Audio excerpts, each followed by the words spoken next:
وشر الأمور محدثاتها وكل محدثة بدعة وكل بدعة ضلالة وكل ضلالة في النار. Maka Allah Subhanahu wa taala ketika menurunkan Adam alaihissalam berfirman qul nahbitu minha jami'an fa imma ya'tiyannakum minni huda faman tabi'a hudaya fala khaufun 'alaihim wa lahum yahzanun walladzina kafaru wa kadzdzabu biayatina ulaika ashabun nari hum fiha khalidun.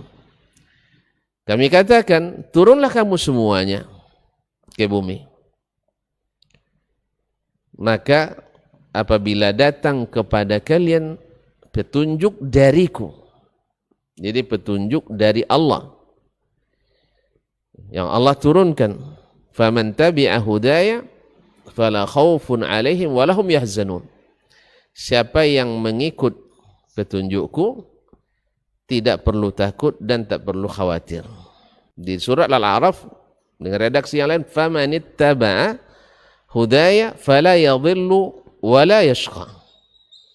Siapa yang mengikuti petunjukku tidak tersesat dan tidak pula menderita. Jadi tak perlu takut tersesat dan tak perlu khawatir menderita. Karena apa? Mengikut petunjuk Allah Tabaraka wa Ta'ala. Pada awalnya, seperti kata Ibnu Abbas, kebudayaan peradaban dunia itu di atas landasan ini. Kana an-nasu 'ala tauhid. Walakin asy-syaitana jtalathum. Manusia pada asalnya beradab dalam peradaban yang dibangun di atas tauhid, yaitu di atas ibadah kepada Allah Tabaraka wa Ta'ala. Tapi syaitan jatalathum, syaitan yang memutar-mutar mereka, membolak-balikkan mereka, menyelewengkan mereka. Sehingga terjadilah apa yang terjadi. Dengan apa? Memasukkan sesuatu dari hasil produk manusia yang tidak didukung dengan dalil-dalil dari apa yang Allah turunkan. Maka mulailah manusia menyimpang. Dan penyimpangan yang paling dahsyat itu adalah penyimpangan keyakinan. Yaitu Allah mengatakan seperti ini, lalu pikiran mereka mengatakan tidak seperti itu. Atau mereka menafsir-nafsirkan sendiri perkataan Allah tanpa merujuk kepada Allah dan Rasulnya sallallahu alaihi wasallam. Mungkin karena ulama yang sudah minim atau ulama yang tidak lagi berani menegakkan kebenaran pada masa itu. Tidak ada ulama atau ada ulama yang tidak berani menegakkan hak. Akhirnya manusia terbiasa dengan menyimpang. Nah, menyimpang dari keyakinan menyeret mereka untuk menyimpang lagi dalam bab-bab lain. Dalam ibadah, akhirnya nanti muamalah, kemudian bahkan hubungan horizontal antara manusia dengan manusia. Sehingga lahirlah produk-produk hukum, produk-produk budaya yang tidak mengacu kepada firman Allah, petunjuk Allah yang diutusnya, yang disampaikan melalui para utusannya. Ma'asyiral kiram dirahmati Allah SWT. Ini pada asal muasalnya perubahan alur peradaban manusia di saat mereka diselewengkan di keyakinan, maka akan mudah lagi diselewengkan dalam ritual ibadah dan sebagainya. Sampai akhirnya kalau kita melihat, sudah kita bahas pada kesempatan yang lalu, produk-produk hukum yang dikeluarkan oleh Darun Nadwah, ya DPR-nya orang jahiliyah waktu itu di Makkah, mereka memproduk hukum-hukum yang tidak lagi berdasarkan firman Allah, berdasarkan hukum Allah, tapi hukum yang menurut kepentingan, menurut perasaan, menurut perkiraan, itu yang terbaik pada masanya.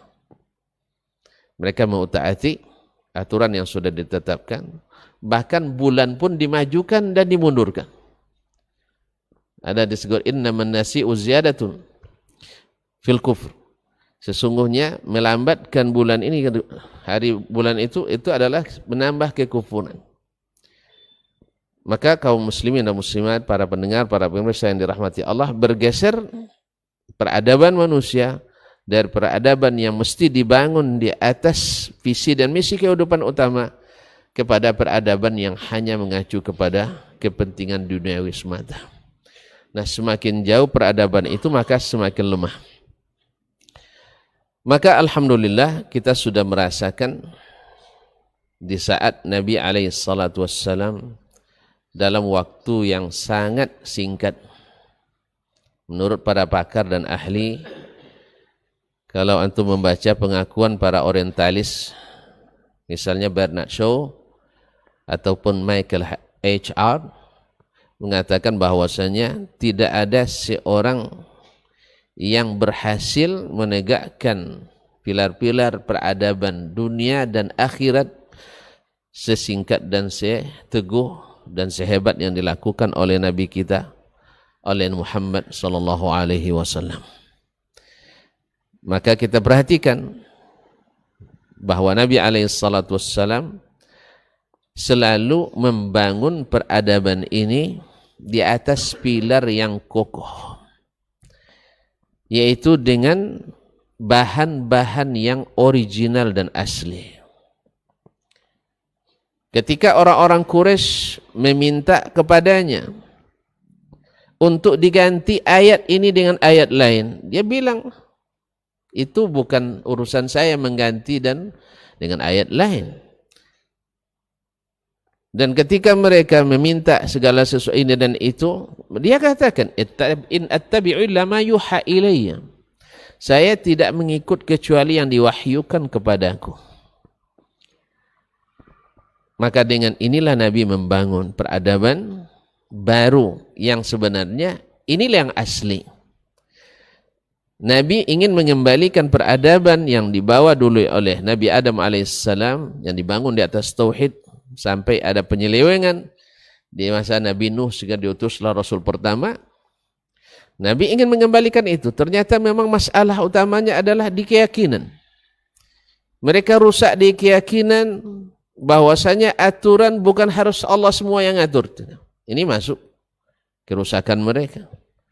Kemudian bahwa ibadah itu tidak bisa mesti langsung kepada Allah SWT, bisa melalui perantara. Lahir lagi peradaban syirik yang mereka bangun di atas perasaan dan keinginan mereka, hawa nafsu. Maka kita lihat Nabi SAW selama 13 tahun di Makkah, artinya lebih dari separuh fase dakwah beliau, itu fokus pada masalah akidah. Kemudian ditambah 10 tahun di Madinah, seluruhnya dihubungkan dengan akidah. Seluruhnya dihubungkan dengan akidah. Lihat ketika turun misalnya hukum tentang rajam atau tentang potong tangan bagi pencuri. Was-sariqu was-sariqatu faqta'u aydiyahuma jazaa'an bima kasaba nakalan min Allah. Wallahu azizun hakim. Jadi dihubungkan hukum ini Allah yang tetapkan. Karena Allah maha perkasa dan maha hikmah. Jadi tidak boleh diprotes. Ini hukum Allah. Ketika menjelaskan hukum tentang apa? Warisan. Yusikumullahu fi auladikum lidzakari mithlu hadzil unthayain. Di ujung disebutkan wasiyatan minallah. Wasiyah minallah. Ini wasiat dari Allah. Makanya ikhwani fillah, sebagian berpandangan bahwa di Makkah tauhid saja, akidah saja, di Madinah syariat saja, ini keliru. Di Makkah memang fokus tauhid dan di Madinah dilanjutkan dakwah kepada syariat dan tauhid. Maka kita setiap menetapkan hukum Allah seperti katakan Imam Syafi'i rahimahullah ta'ala atau setelahnya Imam Ibnul Qayyim rahimahullah, setiap seorang alim, seorang mufti menyebutkan hukum mesti bersandarkan kepada Allah SWT karena ini hukum Allah, yuwaqqi'an rabbil alamin.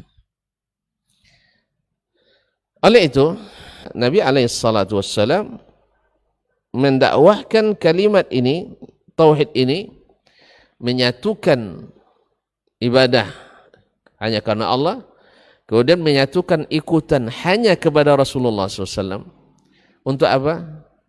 Untuk membangun sebuah peradaban yang mengatur kehidupan dunia, kehidupan akhirat.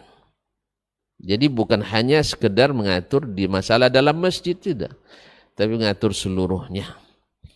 Hablum minallahi wa hablum minan nas, dan perinciannya itu ada dalam sunnah-sunnah Nabi SAW.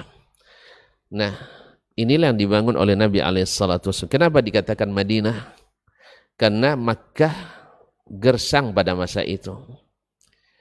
Sampai-sampai Nabi SAW tidak punya ruang gerak lagi untuk membangun peradaban.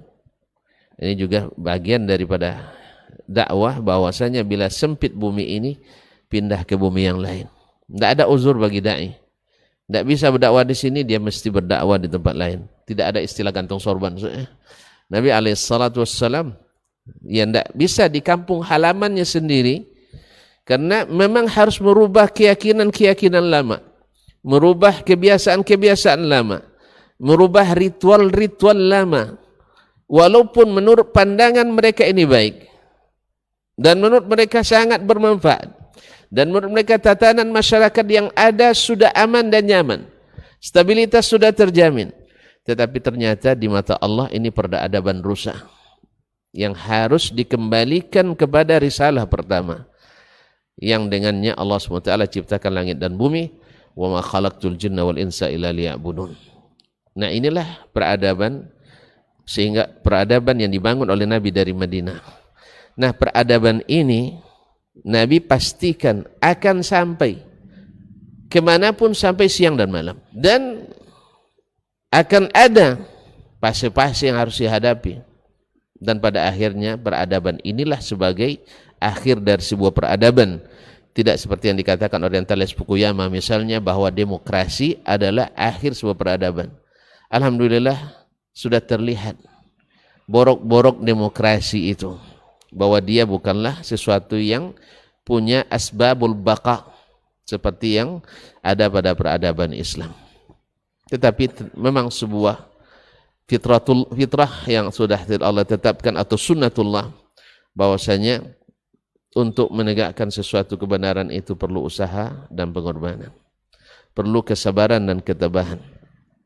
Tetapi kita tak akan percaya kepada apa yang dikatakan manusia kecuali yang didukung oleh apa yang dikatakan Allah dan Rasulnya Sallallahu Alaihi Wasallam. Karena hasil penelitian manusia selalu diiringi dengan kekurangan, maka perlu penelitian lebih lanjut.